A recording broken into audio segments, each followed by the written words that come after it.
Queridos amigos, que alegria mais uma vez pela TV A Caminho da Luz, o programa Estudando as Obras de André Luiz, o livro Mecanismo da Mediunidade. É o 11º livro, um livro apaixonante, principalmente nós que somos amantes da mediunidade. Somos apaixonados por essa doutrina que nos encanta, por essa ciência que é a ciência experimental, como dizia o professor Allan Kardec, que nos traz grande satisfação em podermos falar com os espíritos, conversar com eles, auxiliá-los muitas vezes, receber mensagem de espíritos que já alcançaram uma evolução maior do que a nossa. O trabalho mediúnico é algo fantástico, é algo que nos encanta. O programa, esse Estudando as Obras de André Luiz, logicamente é um dos primeiros programas que nós iniciamos pela TV A Caminho da Luz.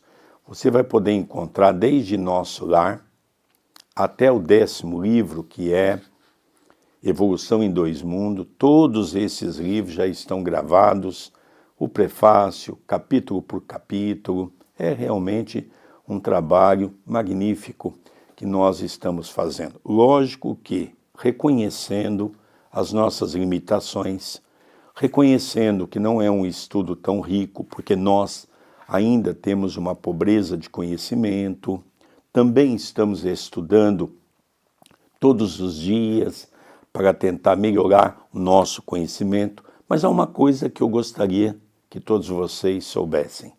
Fazemos com muito amor, com muita dedicação, para levar o melhor que nós podemos dar a você. Hoje estaremos estudando o capítulo 12º, que é Reflexo Condicionado. Tudo bem com você, André Luiz? Tudo bem, querido Sérgio, que alegria, mais um dia juntos, estudando e aprendendo com André Luiz, com o livro Mecanismos da Mediunidade. Que oportunidade feliz de estarmos pela TV A Caminho da Luz, de termos amigos queridos nos acompanhando do outro lado da telinha, e também agradecemos ao plano espiritual, ao nosso Dr. Adroaldo Modesto Gil, que está sempre nos incentivando, nos encorajando. Hoje vamos começar o capítulo, hoje estudaremos o capítulo 12, Reflexo Condicionado. Então, o que é o reflexo condicionado? Para compreendermos melhor todo o capítulo de hoje. Todo o capítulo de hoje vai girar em torno dos reflexos, especialmente o condicionado. Então, um pesquisador e psicólogo russo, Ivan Pavlov, utilizou o método da exposição cirúrgica, no qual, através de uma incisão na mandíbula dos cães, podia medir a quantidade de saliva produzida pelo animal. Pavlov percebeu que os cães salivavam por causa do alimento que lhes era dado, porém notou que muitas vezes, mesmo antes de receber o alimento, os cães já estavam salivando, antevendo o momento de ganhar a refeição. Essa salivação espontânea foi relacionada por Pavlov ao ruído dos passos da pessoa que alimentava o animal. A reação de salivação se associou, de alguma forma, ao estímulo associado ao alimento. Então, hoje nós vamos ver esse psicólogo e cientista russo ser citado por André Luiz algumas vezes aqui no nosso capítulo. E uma outra definição que conversávamos com o meu pai antes do programa a respeito dos reflexos condicionados é: formam novas conexões sinápticas, inicialmente temporárias e a seguir duradouras, pois são reflexos aprendidos e podem ser excitados ou inibidores. Sua função é preditiva, ou seja, serve para antecipar a resposta de prazer ou mesmo advertir sobre um possível perigo. A esse respeito, vai nos dizer André Luiz: importância da reflexão. Entendendo-se que toda a mente vibra na onda de estímulos e pensamentos em que se identifica, facilmente perceberemos que cada espírito gera em si mesmo inimaginável potencial de forças mento-eletromagnéticas, exteriorizando nessa corrente psíquica os recursos e valores que acumula em si próprio. Daí nasce a importância da reflexão em todos os setores da vida. É que, gerando força criativa incessante em nós, assimilamos por impulso espontâneo as correntes mentais que se harmonizem com o nosso tipo de onda, impondo às mentes simpáticas o fruto de nossas elucubrações e delas recolhendo o que lhes seja característico, em ação que independe da distância espacial, sempre que a simpatia esteja estabelecida, e com mais objetividade e eficiência, quando o serviço de troca mental se evidencie assegurado conscientemente. Então aqui nós vemos que o reflexo condicionado, ele foi estudar exatamente no animal. Por quê? Porque ele percebeu que o cachorro, quando ele estava com fome, ele começava a ter uma salivação diferenciada, e ali então indicando que ele estava com fome. Logicamente o estudo no reino animal, e depois veio o estudo no nosso reino hominal, pela qual André Luiz vem trazer para nós, não é, os nossos pensamentos. Nós nos condicionamos a determinados pensamentos. Pensamentos que nós criamos e pensamentos que muitas vezes são criados por intermédio dos espíritos. Interessante, há um livro de André Luiz que ele cita um caso de um processo obsessivo de um homem que tinha um comércio. E ele então saía do comércio, fechava as portas, entrava no carro, ele ia se dirigindo para sua casa e ali vinha um pensamento condicionado: você não fechou as portas direito. E ele então voltava para olhar, chegava, estava tudo fechadinho. Quando ele voltava para sua casa, novamente a mesma voz, o mesmo pensamento. E ele chegava a voltar 2, 3, 4 vezes no mesmo local para ver que a loja se estava aberta ou não. Então nós percebemos que isso é muito perigoso quando nós não damos liberdade em pensar. Pensar é uma coisa que nos faz criar raciocínios. Muitas vezes nós vemos hoje o nosso povo, por exemplo, com a política que nós temos em países de terceiro mundo, são exatamente esse reflexo condicionado, aonde não se importam com o estudo, porque tem aquele ditado: quanto mais as pessoas conhecem, mais elas passam a cobrar. Quanto mais ignorante a pessoa é, mais fácil de você dominar. Então nós vemos hoje quantas pessoas estão sobre o guante dessa condição condicionada. Condicionada pelo seu eu, aquela pessoa marruda, aquela pessoa que imagina só ela ter conhecimento das coisas, não estudam, não procuram novos conhecimentos, acham que todos estão errados, e é aqui, por intermédio dessas pessoas, que muitas vezes os espíritos agem.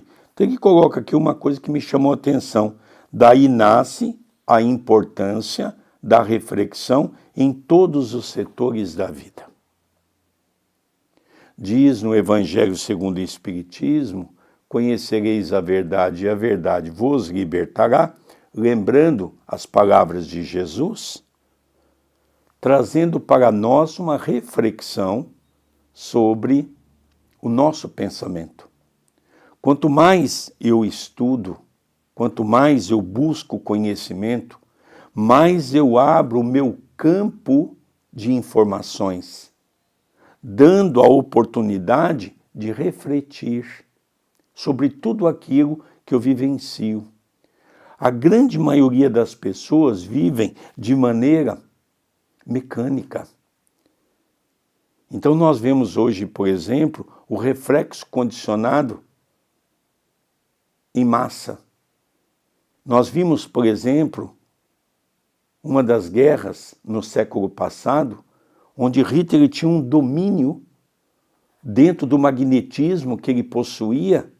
É como se ele dominasse aquelas mentes daqueles soldados, aonde eles olhavam para ele e parecia que estava sob um encanto de um processo condicionado, onde o que aquele homem estava falando era correto, aceitando 100% de tudo aquilo. Mesmo todos nós refletindo que uma guerra não é bom para ninguém, não é importante. Então existe o reflexo condicionado individual e o reflexo condicionado coletivo. E um outro ponto que me chamou a atenção, agora nós vamos ver os tipos de reflexos e vamos adentrar propriamente a respeito deste médico, psicólogo russo, fisiologista também, Ivan Pavlov. Vejamos bem, ele é de 1849 e desencarnou em 1936. Não fazem 100 anos que ele desencarnou ainda. Contemporâneo também de Kardec. Nós falamos muito de Kardec, porque é o pai do espiritismo, por assim dizermos, mas nós tivemos uma turma muito boa que reencarnou junto com Kardec na ciência, que veio da vida, que veio da luz e até base para o pensamento que Kardec colocaria na sua obra. Nós falamos muito de Kardec, nós puxamos a sardinha para o nosso braseiro e vemos ele como um extraordinário médium, um extraordinário missionário da humanidade, mas Kardec não reencarnou sozinho. Kardec reencarnou principalmente com espíritos ligados à ciência, como o próprio codificador também era ligado à ciência, para nos trazer no século XVIII, XIX, já começando no XVII, o preparo para o que culminaria no século XIX, no século XX e XXI. Interessante nós notarmos que na revista Espírita, o professor Allan Kardec diz que no velho continente, de cada 10 pessoas, de 5 a 6 pessoas tinham mediunidade, mas uma mediunidade ostensiva. Então nós percebemos que realmente a mediunidade veio trazer para nós um campo muito grande para as nossas reflexões. Próximo item, tipos de reflexos. Vale a pena recordar o conhecimento dos reflexos condicionados, em evolução na escola instituída por Pavlov. Esse campo de experiências traz a estudo os reflexos congênitos ou incondicionados, quais os chamados protetores, alimentares, posturais e sexuais, detentores de vias nervosas próprias, como que auridos da espécie, seguros e estáveis, sem necessidade do córtex, e os reflexos adquiridos ou condicionados que não surgem espontaneamente, mas sim conquistados pelo indivíduo no curso da existência. Os reflexos adquiridos ou condicionados que se utilizam da intervenção necessária do córtex cerebral desenvolvem-se sobre os reflexos pré-existentes, a maneira de construções emocionais, por vezes instáveis, e sobre os alicerces das vias nervosas, que pertencem aos seguros reflexos congênitos ou absolutos. Então aqui, André Luiz pega, Vejamos bem, esta obra é de 1959, ele desencarnou em 1936. Nós estamos aí falando de um período de pouco mais de 15 anos. E André Luiz já pegando esse personagem que após 15 anos do seu desencarne, André Luiz utiliza como a base de um capítulo, Mecanismos da Mediunidade. Então aqui ele vai nos falar que existe dois tipos de, como ele intitula mesmo, dois tipos de reflexo. Aquele que nós já trazemos conosco, intuitivo, e aquele que nós vamos desenvolvendo ao longo de uma existência. O que nós trazemos conosco, muito herança ainda, seja dos costumes que vemos os nossos pais fazendo desde tenra idade, e vamos crescendo naquele ambiente, vendo o exemplo de nossos pais, de nossos avós, e também temos aqueles reflexos que nós vamos crescendo conosco a partir do momento que nós vamos conhecendo a vida fora de casa e vendo outros costumes, outros comportamentos, outras formas de pensar e de agir. E aí nós vamos propriamente formando os nossos próprios reflexos. Nós vemos muito isto, que estamos sempre em desenvolvimento, nós vemos muito isto, por exemplo, no esporte. Quando a pessoa começa em determinado esporte, naturalmente ela não tem aquele mesmo reflexo, aquele mesmo domínio que o treino, o tempo vai lhe dando. E também vamos vendo que determinados esportes com a idade, vemos no futebol, por exemplo, o reflexo de um goleiro. Ele começa adquirindo o reflexo, chega no auge, mas quando já chega na casa dos 38 anos, 40 anos, 42 anos, é jovem ainda, hoje a idade média é 80, 85 anos, mas para um goleiro 40 anos já não tem o mesmo reflexo de quando ele tinha 15 anos a menos. Então nós vamos vendo que há reflexos que nós vamos mantendo ao longo de uma vida e há determinadas coisas que nós vamos perdendo. Cirurgiões, por exemplo, a firmeza que um cirurgião tem nas mãos com 50 anos de idade não é a mesma firmeza que o cirurgião tem aos 80 anos, aos 75 anos. Aqui não estamos adentrando se ele é um bom cirurgião ou não, se ele conhece com perfeição a parte teórica e a parte prática, mas muitos reflexos, com a idade, nós tendemos a diminuir ou até perder. Interessante, então nós vemos aqui que ele divide o reflexo em duas partes. Os reflexos adquiridos ou condicionados. Vamos daqui, eu sempre numa palestra minha eu dou esse exemplo. O que é um reflexo que ele cita aqui, por exemplo, não é? Como um reflexo adquirido? Eu conto aquela história daquela jovenzinha de 10 anos que estava com a sua mãe e ela acompanhava, a mãe gostava de fazer muito peixe, então ela acompanhava a mãe, aí à peixaria, e a mãe explicando isso para ela: olha, minha filha, eu compro um peixe, e ela pedia sempre um peixe de 1,7 kg, 1,8 kg. A pessoa pesava e ela então levava para casa. Ela tinha o hábito, ela cortava o rabo, cortava a cabeça e punha para assar. Como nós temos hoje uma juventude que transcende essa condição de aceitar tudo facilmente, porque é a mãe que está ensinando, ela começa a indagar a sua mãe: mamãe, por que a senhora está fazendo o peixe dessa maneira? Sempre com o mesmo peso, corta o rabo, corta a cabeça. Ela diz: olha, minha filha, eu aprendi isso com a sua avó. E a menina então diz: mamãe, vamos perguntar para a vovó? Vamos. Aí foram atrás da avó, perguntaram. A avó diz assim: ah, minha neta, eu aprendi isso com a sua bisavó, com a minha mãe. A minha mãe que me ensinou desde pequena a fazer assim. E eu aprendi assim. A bisa era viva, e aí foi então a criança, a mãe e a avó conversar com a bisavó. Chegaram na casa lá, sentaram com a bisavó, estavam todos tomando um café, e a criança então diz assim: Bisa, por que a senhora faz o peixe comprando sempre um peso de 1,7 kg, 1,8 kg? Por que a senhora corta o rabo E por que que a senhora corta a cabeça?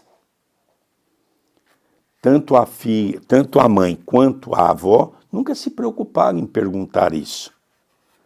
Então, a bisa falou assim: ah, minha filha, na minha época, as coisas eram muito difíceis. A gente tinha uma panela para isso, uma panela para aquilo, a gente tinha uma assadeira. E a minha assadeira é a que cabia um peixe desse tamanho. Então, por isso que eu tinha que cortar a cabeça, cortar o rabo, para poder fazer o peixe. Resumindo a história, é exatamente isso. É o reflexo condicionado. As pessoas vão condicionando, nesse caso aqui, o adquirido. Nós adquirimos assim, não questionamos e a coisa vai ficando a vida toda. Só que aquela criança já estava numa outra geração, André. Uma geração que já tinha vários tipos de forma, não precisava cortar mais o rabo, não precisava cortar a cabeça, o peixe ficava muito mais bonito, podia fazer um peixe maior. Então nós percebemos que também poderia fazer um peixe menor. Isso tudo falta das nossas indagações, falta de usar aquilo que Deus nos concedeu, que nos diferencia dos animais, que é o pensamento contínuo.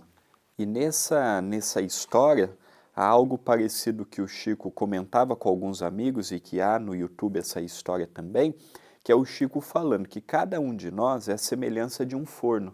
E há fornos que cabe apenas um prato, há fornos que cabe apenas uma tigela, há fornos que cabe, igual lá no Núcleo Chico Xavier, várias formas que são aqueles fornos industriais, e que cada um de nós é a feição de um forno.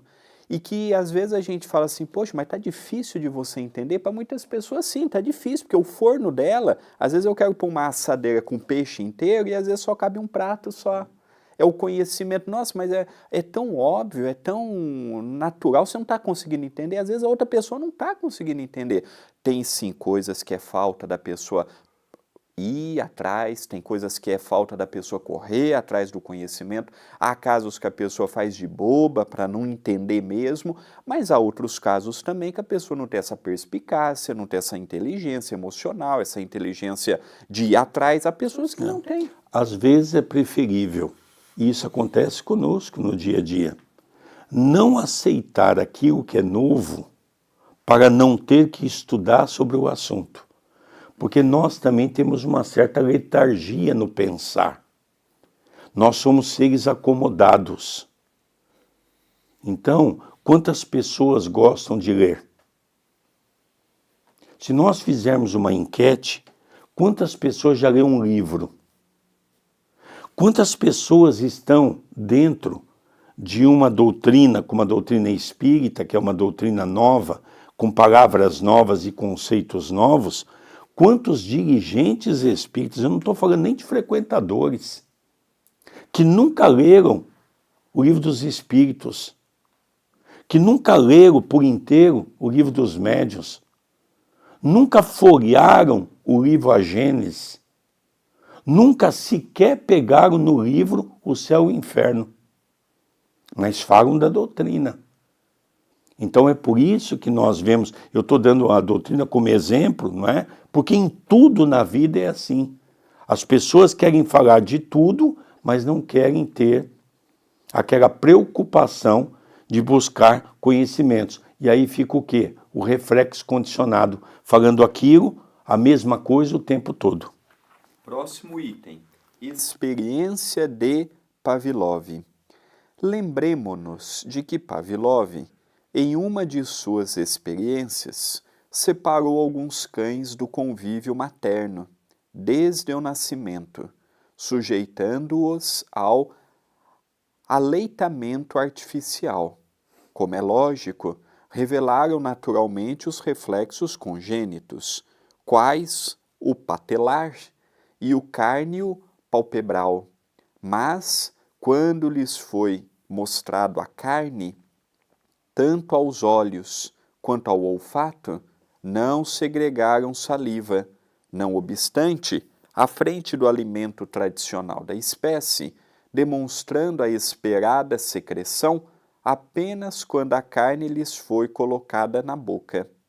Desde então, os animais se habituaram a formar a mencionada secreção sempre que o referido alimento lhes fosse apresentado à vista ou ao olfato. Observemos que o estímulo provocou um reflexo condicionado, como que em regime de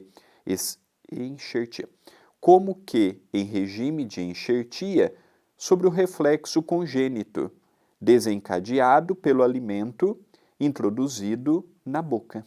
Então, o que nós percebemos daqui, não é? É realmente buscando no animal nós também, que também somos animais, não é? Só que animais racionais. E essa experiência com cães, né? Os cães haviam nascido e eles colocaram os cães para ter uma alimentação que é uma alimentação só de leite. E eles então, durante um bom tempo, usavam da alimentação do leite. Quando mostrava a carne, eles não salivavam, tipo assim, que vontade que eu estou de comer, que isso é o salivar do animal, com aquela vontade de querer pegar. Não, eles eram indiferentes, até que eles foram estimulados a comer. Quando eles foram estimulados a comer carne, eles passaram a sentir o gosto da carne. E a partir daquele momento, eles passaram então a querer comer carne. Então, André, o que nós percebemos aqui? Essas experiências que começaram com os animais, logicamente o professor André Luiz, que é o Dr. Carlos Chagas, que foi professor na sua época, ele traz para nós um assunto de muita relevância a um tipo de trabalho dentro do aspecto da obsessão, que nós percebemos que são 3 as qualificações que o professor Allan Kardec coloca para nós. Há um deles que é condicionado, onde o espírito percebe a nossa vaidade, o nosso orgulho, o nosso egoísmo, usa da nossa condição e, logicamente, ele estimula nós, sabedor que nós somos seres que ostentamos ainda muita vaidade, ele estimula com que nós possamos continuar a pensar daquela maneira. Então é muito interessante tudo isso, André, quando nós começamos a perceber que nós precisamos realmente começar a pensar um pouquinho mais. Por isso que a gente vê com muito bons olhos a psicologia e a psiquiatria, e que quando conseguirem trazer o lado da espiritualidade, formando psicólogos e psiquiatras que consigam ver que além do corpo há um espírito e que muitos reflexos, que muitos desajustes trazemos do passado, naturalmente que o auxílio às pessoas que passarem pelo consultório será mais eficaz. E aí entra a importância do atendimento fraterno numa casa espírita. Então nós vemos aqui, né? Tem pessoas que sempre perguntam quais são os 3 tipos de obsessão. Obsessão simples, fascinação e possessão. Quando nós falamos da fascinação, diz até que a fascinação é um dos tipos de obsessão que nós temos muito comum dentro do movimento espírita.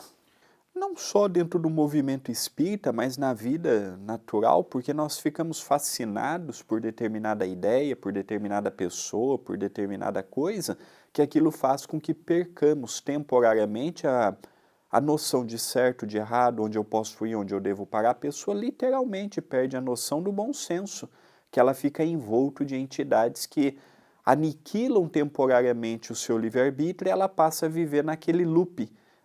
Acorde e dorme, naquelas criações que ela própria vai alimentando sob o guante da espiritualidade. O nosso próximo item é reflexos psíquicos. Os princípios de reflexão podem ser aplicados aos reflexos psíquicos. Compreenderemos, desse modo, que o ato de alimentar-se é um hábito estratificado na personalidade do cão, em processo evolucionista, por meio de reencarnações múltiplas. E que o ato de preferir carne, mesmo se tratando de alimento ancestral da espécie a que se entrosa, é um hábito que ele adquire, formando impressões novas sobre um campo de sensações já consolidadas.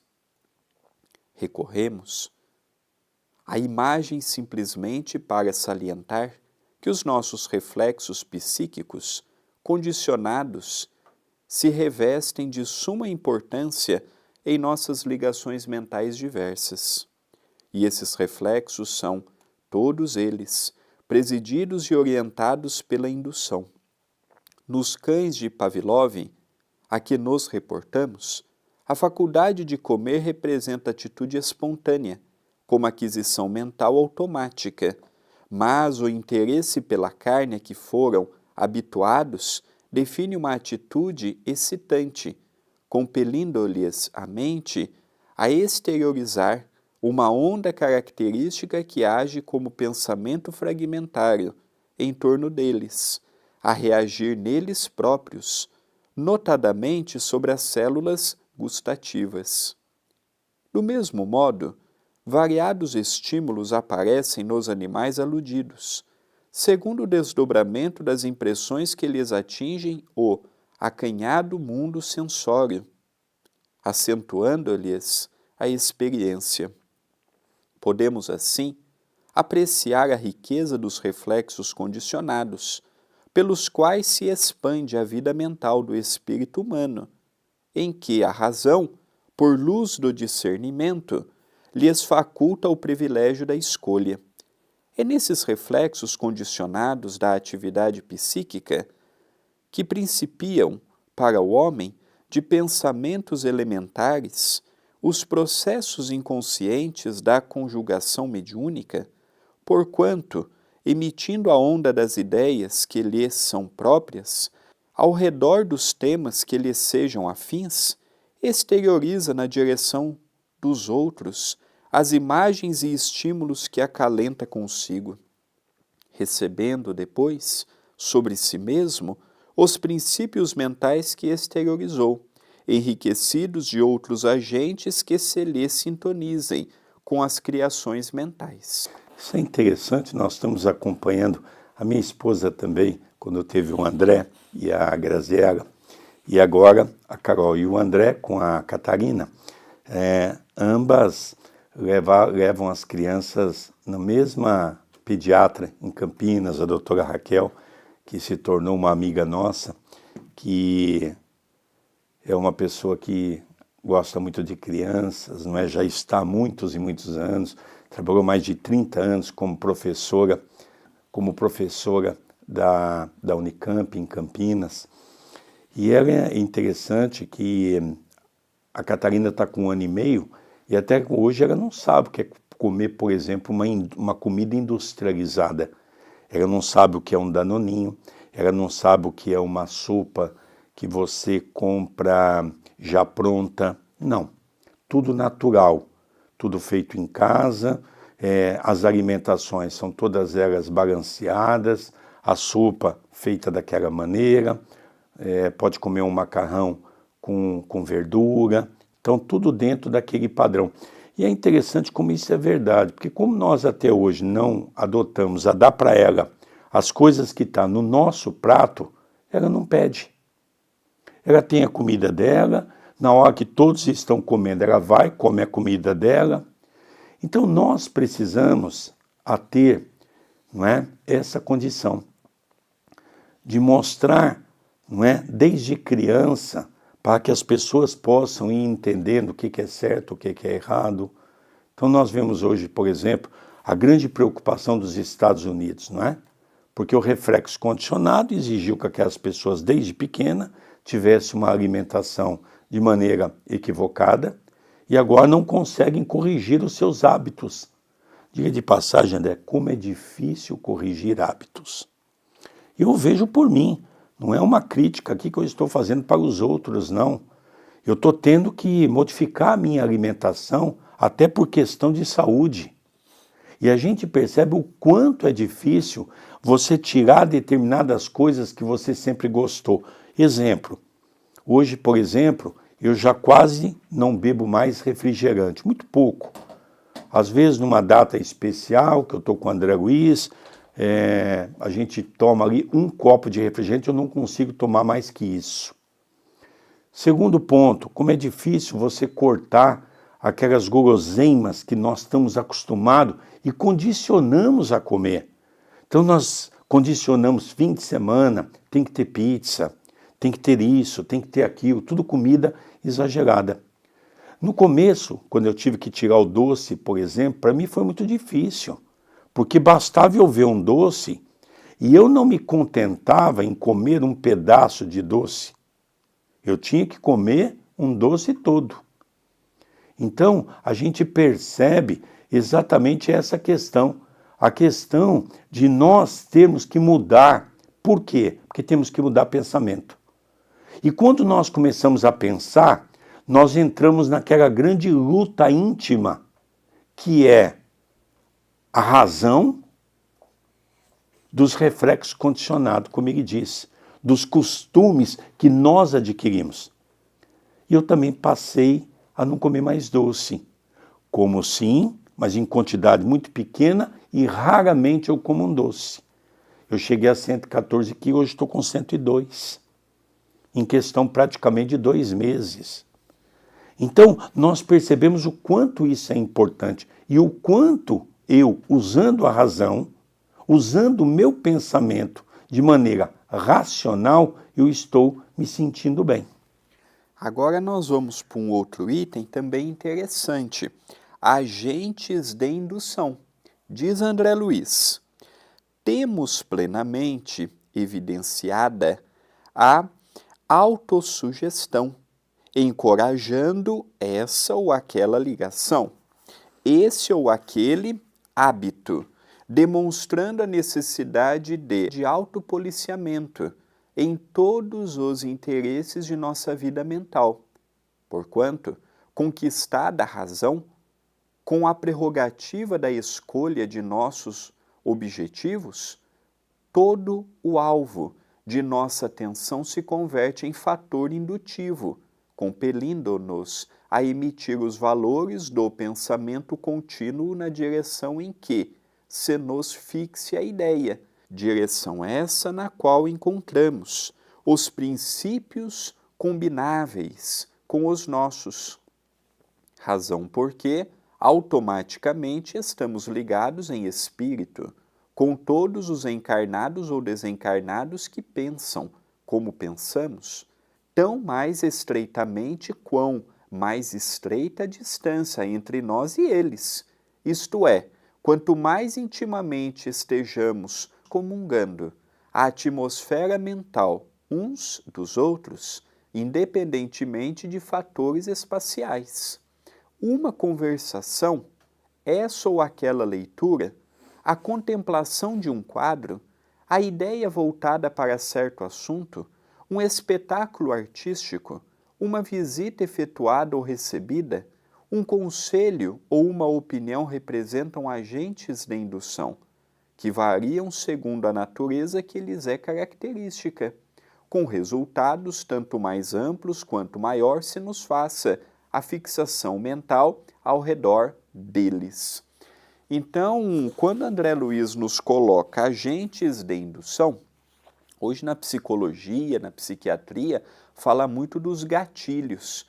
Então, tem pessoas que quando vão para uma terapia, quando apresentam um quadro psicótico, é estudado o que gera aquele gatilho, que leva a pessoa a um surto psicótico, a entrar numa crise, a entrar num processo de histeria, a entrar num processo de alucinação. Então, quando se descobre qual que é o gatilho, envolve toda a família. E sentam e falam, ele tem tal problema e o que desencadeia o problema é isso. Se isso não for sanado, todos os dias ele vai entrar nesse problema, nesse surto, nessas dificuldades que ele está. Então, nós também somos assim. Há coisas que nos chegam que nem sempre reparamos, mas que aquilo nos tira da zona de conforto, aquilo nos tira da zona do equilíbrio. Então, quando ele vai nos falar, por exemplo, que há coisas que podem ajudar positivamente, um conselho, um espetáculo, vai nos falar também de um assunto que seja de nosso agrado e que ao conversarmos aquilo nos traz um ânimo renovado. Aqui já entra também a modificação de valores. Se eu sou uma pessoa deprimida e só convivo com pessoas deprimidas, dificilmente eu vou sair daquele quadro de depressão. Agora, se eu sou uma pessoa deprimida e eu convivo com pessoas que não são e procuro me espelhar nelas para também sair daquele quadro, é mais fácil. Quando eu me mantenho do lado de pessoas que pensam e agem da mesma forma que eu penso e ajo, e eu não procuro fora daquele círculo algo para solucionar determinada forma de pensar, determinada forma de agir, determinada forma de comportar, infelizmente, vai ser muito difícil ter uma autocrítica e falar, não é assim, não é esse o caminho. Então aqui André Luiz está nos dando uma ideia fantástica do caminho que devemos percorrer.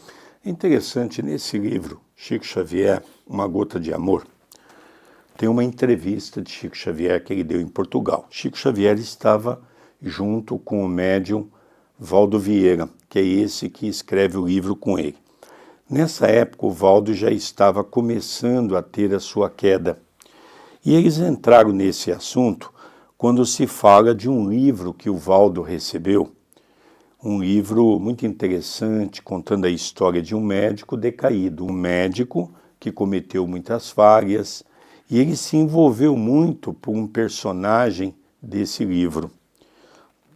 E é interessante que o Chico conta que balançou o Valdo, mas balançou porque o Valdo relembrou as suas tendências de inferioridade, condicionou nele aquelas ideias, porque com certeza esse espírito deva ter sido o Valdo na atualidade.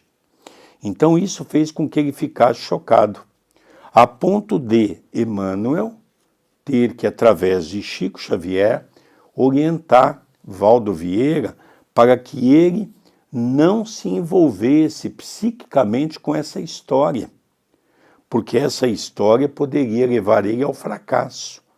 É uma história real que aconteceu no passado, mas que é passado. E apenas veio trazendo à baila para que nós pudéssemos perceber que os erros de ontem, logicamente, terão uma consequência no hoje, porque temos o livre-arbítrio. Então é interessante, né, quando ele fala dessa maneira, o condicionamento que às vezes uma obra ou algo possa trazer para nós, prejudicando a nossa mente quando nós não damos a liberdade de pensar e de refletir. E agora nós vamos para o último item, que é uso do discernimento. A liberdade de escolha, na pauta das leis divinas, é clara e incontestável, nos processos da consciência. Ainda mesmo em regime de prisão absoluta, do ponto de vista físico, o homem, no pensamento, é livre para eleger o bem ou o mal para as rotas do espírito. O discernimento deve ser assim usado, por nós outros, à feição de leme, que a razão não pode esquecer a matroca, uma vez que se a vida física está cercada de correntes elétricas por todos os lados, a vida espiritual, da mesma sorte, jaz imersa em largo oceano de correntes mentais, e dentro delas é imprescindível saibamos procurar a companhia dos espíritos nobres, capazes de auxiliar a nossa sustentação no bem, para que o bem, como aplicação das leis de Deus, nos eleve à vida superior. É um capítulo que basicamente é fácil de nós entendermos, quando ele coloca para nós os dois tipos de reflexo, não é? que é quando ele começa lá a falar para nós do reflexo adquirido e o reflexo condicionado.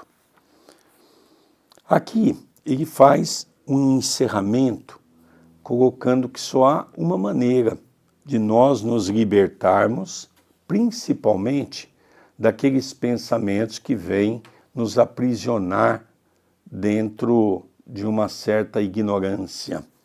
É exatamente o uso do discernimento. Saber discernir o que é certo do que é errado. E ele começa a dizer a liberdade da escolha. Mas para nós termos uma liberdade, eu tenho que ter conhecimento sobre aquele assunto. Ou, pelo menos, procurar conhecer aquele assunto. Conhecereis a verdade vos libertará, novamente vem à tona. Porque quando Jesus referiu-se a essa frase, Jesus nos pede para nos libertar das amarras da ignorância. Depois ele continua para nós, na pauta das leis divinas. É clara e incontestável nos processos da consciência. Então, quando nós vamos estudar o Livro dos Espíritos, questão 621, aonde está escrito a lei de Deus? Os Espíritos nos respondem na consciência. Como é que nós vamos ter uma consciência de algo se nós estamos aprisionados em determinadas coisas que nós julgamos ser certo e não procuramos informações de que efetivamente aquilo é certo ou não? Somos nós que temos que procurar esse conhecimento, André. Então nós percebemos que aqui ele encerra de maneira belíssima o discernimento. Não é isso, André? Sem sombra de dúvida. E a falta do discernimento pode nos levar a não aproveitar com toda a beleza a oportunidade que nos foi dada na atualidade. Esta oportunidade ela é diferenciada pelo conhecimento que estamos portando. Gostaria também de relembrar que o livro que o meu pai citou, Chico Xavier, Uma Gota de Amor, os livros de minha autoria, outros que nós publicamos pela TV A Caminho da Luz, estão todos disponíveis na nossa loja virtual. Então, quem quiser ajudar as obras do Centro Espírita Perdão, Amor e Caridade, você pode entrar em nossa loja virtual, loja.acaminhodaluz.com.br, e lá você vai se deparar com todas essas obras.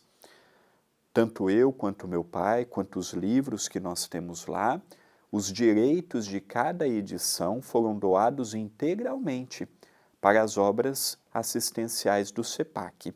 E já no término do nosso programa, também pedimos, além de visitar nossa loja virtual A Caminho da Luz, também nos ajudar aqui pelo YouTube. O gostei, o comentário no vídeo, a inscrição no canal, a habilitação do sininho, o compartilhamento para amigos e familiares e o seja membro do canal. Somente assim a TV A Caminho da Luz chegará a mais corações. Interessante, quando Chico Xavier, aos 17 anos de idade, recebeu sua primeira mensagem e conta que como se o céu, ou como que tivesse aberto uma visão onde ele não via mais nem o telhado, não é? Ele via como aquele céu aberto e os livros caindo sobre ele, sobre a mesa. Então, o Espírito diz a ele que ele estava na era dos livros, que era a doutrina espírita. Então, que nós possamos aproveitar todo esse manancial que a doutrina espírita nos oferece, com toda essa obra maravilhosa. Temos o conceito de que Jesus, com certeza, é o nosso mestre maior. O professor Allan Kardec veio trazer para todos nós uma continuidade dessa obra a pedido de Jesus. E recebemos nas terras de Santa Cruz o nosso querido Chico, o discípulo fervoroso do amor, que veio trazer para nós mais uma quantidade enorme de livros para o nosso entendimento. Nós vamos encerrando aqui mais esse estudo do livro Mecanismo da Mediunidade. O programa apresentado é o programa Estudando as Obras de André Luiz. Nós vamos ficando por aqui. Um beijo no coração de todos e rogamos a nosso Senhor Jesus Cristo que possa nos conceder o discernimento necessário para podermos cada vez mais levarmos essa verdade que o Espiritismo nos inspira. Muita paz no coração de todos. Muita paz, muita luz e até o próximo programa.